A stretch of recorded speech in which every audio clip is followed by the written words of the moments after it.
Couples friendships. What are the challenges of couples friendships? Let's talk about it. Stay tuned.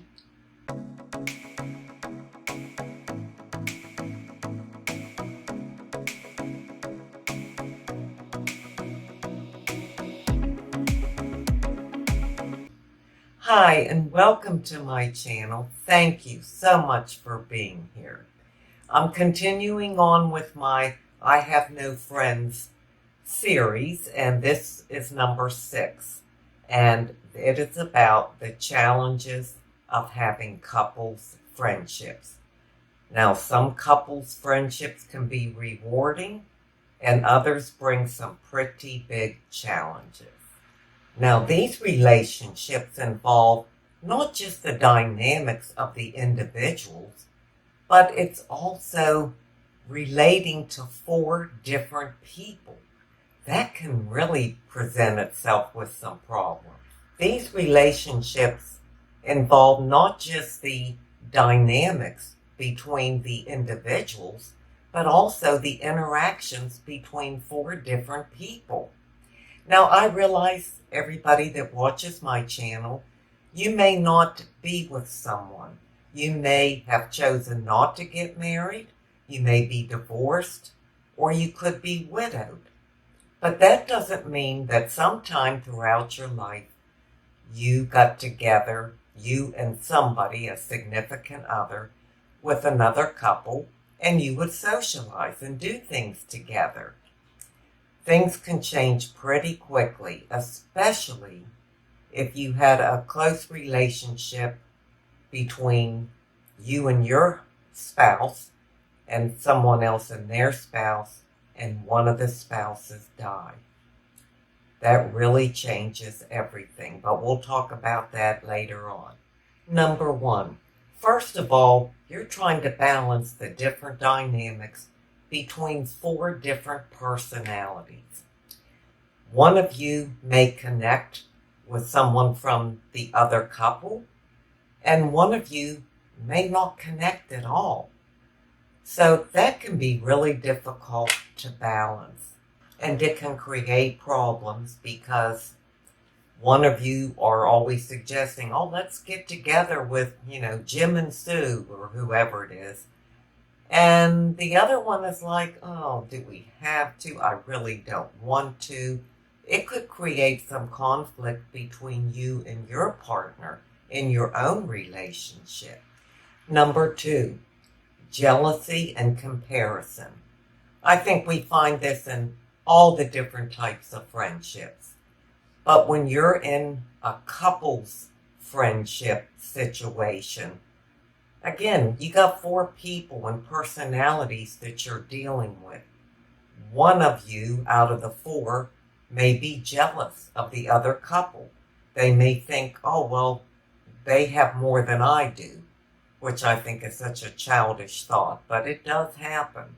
Or one couple is trying to one-up the other couple.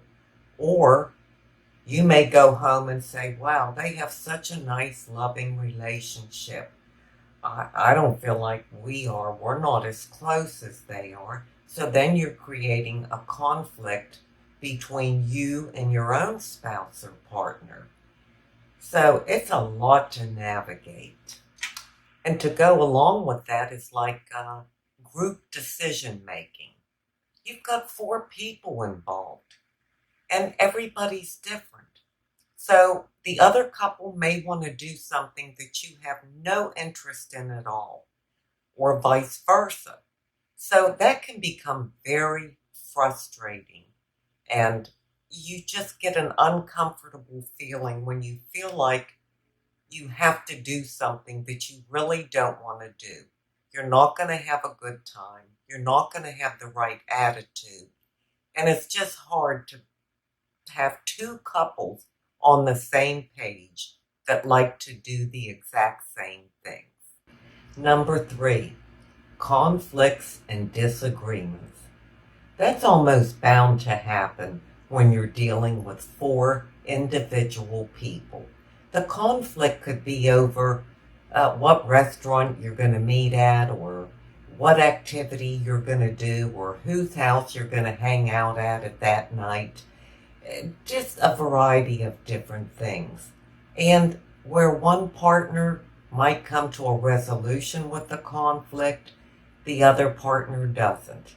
Or maybe the two men, they resolve their conflict right away, but the two women are holding their ground and they're starting to get angry and frustrated because you may feel like we always have to do what she wants to do or go to the restaurant she wants to go to. So it can get pretty messy. Number 4, different stages in life and different lifestyles. One couple may not have had children, or their children, of course, are grown, but they don't have any grandchildren yet. The other couple does have grandchildren. So they're not as available because they want to spend their time with their grandchildren, or they may have a hobby, or they may still be working. So a lot of their life is revolved around their job or their hobby. So you're not always going to be able to do things that the other couple may request you to do. This can create challenges in finding common ground with each other. An example would be maybe one out of the 4 likes to play tennis and someone else doesn't. Or the two men are really close and connected because they've been golfing together for a year, and the two wives don't even know each other, and they suggest, well, let's get together with our wives, and you have nothing in common with the other person. Your lifestyles are completely different, but yet your husbands, they get along great and they have a strong connection. That is really challenging because you want your husband to enjoy his friends, and if he wants to include you, of course you want to be included. But what if you just don't hit it off with the other person, with the other person's wife? That's really a tough spot to be in. Number 5 would be breakups, divorce, and death. That can really get you into some complicated situations. When that happens, when one of the partners are out of the picture, what do you do then? I can tell you, I can remember my mother saying that after my dad died, they had a lot of couples friends, but the couples friends quit coming around. I guess because my dad was no longer in the picture, but my mother was just as close to the other couple. I mean, she really was a friend to the man and the woman, and she needed their support during such a difficult time. But they became very scarce and just quit coming around, quit calling to check on her. Now, why that happens, I don't know, but I know other people have told me that. And it's the same with divorces or breakups. You have couples friends, and then once you get a divorce or breakup, they all just ditch you. You're the lone wolf now. Is it because people take sides in a situation like that? Well, maybe. And what about if you are a widow? Why do the couple's friends that you had just kind of slowly exit your life? Is the woman of the other couple jealous? Does she feel threatened because now you're a single woman and she thinks her husband might have eyes for you? I mean, that sounds kind of weird to say, but it really does happen. And that's the worst time to leave a dear friend, when their heart is broken, when they've lost the love of their life. I don't understand why the other couple can't remain in your life? Why can't they come over for dinner, take you out to dinner, still spend time with you? I just don't understand that. I think it's so cruel, but I know it's very, very common. On the other hand, it could be you that ends the relationship. You feel like a third wheel. You're uncomfortable going out to dinner with this couple that have been friends of you and your spouses for many years, and now you're by yourself. You just don't feel right anymore. You feel like it affects the friendship. You feel excluded or just so different. So it could be either way, but it's really sad to lose a good friendship with another couple over something like that. So in conclusion, couples friendships can be incredibly rewarding, and they can offer companionship, mutual support. But there can be a lot of uncomfortable situations and a whole lot of challenges.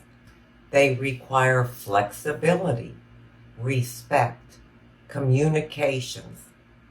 It's not easy to navigate all those things, but it is required to have a good couples friendship relationship. I mean, you never know. You like to think you pick your own friends, but hey, if your husband says, "Oh, I met this guy and he wants to get together and we want to bring our wives," you could meet one of the best friends of your life. So, you don't want to just walk away from them. I just think that we have to be very careful, and you have to know the ins and outs of couples friendships. Well, I have one more video to do to complete my series on I Have No Friends and all the different kinds of relationships and friendships that we can all have. So I have done a video all week, every day. It has been difficult, but I'm glad I made it. The one I have left to do, I will do either Monday night or Tuesday night, because my grandson and his girlfriend Melly are coming to visit for the weekend. In fact, they're already here, so I want to spend the day with them tomorrow. But I'll have the final video out Monday or Tuesday at the latest. And hopefully on Sunday, sometime throughout the day, I will have a chance to catch up on all the comments to be able to respond to all of them throughout this entire series. You all have been wonderful, leaving comments and being so helpful to me and each other. And so I know I'm a little behind, but I'll catch up, and I will be sure to answer each and every one of your comments. Well, now let me leave you with an inside beauty tip. My inside beauty tip comes from Proverbs 27:9. A sweet friendship refreshes the soul. God made us for companionship, and if we choose wisely, friends can be a great source of love and joy and encouragement and fun. But if we don't choose wisely, we can end up in a sticky situation, a situation that becomes very uncomfortable. We are not to judge others, but we know ourselves, and we know what we want in our own lives. So if you get introduced to another couple and you all want to hang out together and be in a couples friendship situation, pay close attention, very close attention, to the first time you get together And without making any judgments, search your own heart. You know what you feel. If you're not comfortable, if you feel like you're on totally different pages, that you come from two different worlds as far as your character and what you're looking for out of life and what friendship means to you, then, be polite and tell them you enjoyed the evening and then stop it right then and there. Because if you don't, it will just get worse. And that's when you get into all these ugly areas of conflicts and jealousy and competition and everything else. We want our friendships to fulfill us, to fill our soul. And if we know that's not going to happen, don't put anybody through any unnecessary aggravation and agony. That's the way I feel about it, but I would love to know how you feel about it. Have you ever been in a couple's friendship situation? Did it work out for you? Do you find it difficult? Or did you find it rewarding? Maybe a little bit of both. But let's share the information in the comment section so that we can all help each other. And let others know that they are not alone if they had similar feelings that you did, that it's actually quite common. And in the long run, we're all more alike than we are different. I thank you so much for being here today. I truly do appreciate it. And until we meet again, this is the old girl signing out. See ya.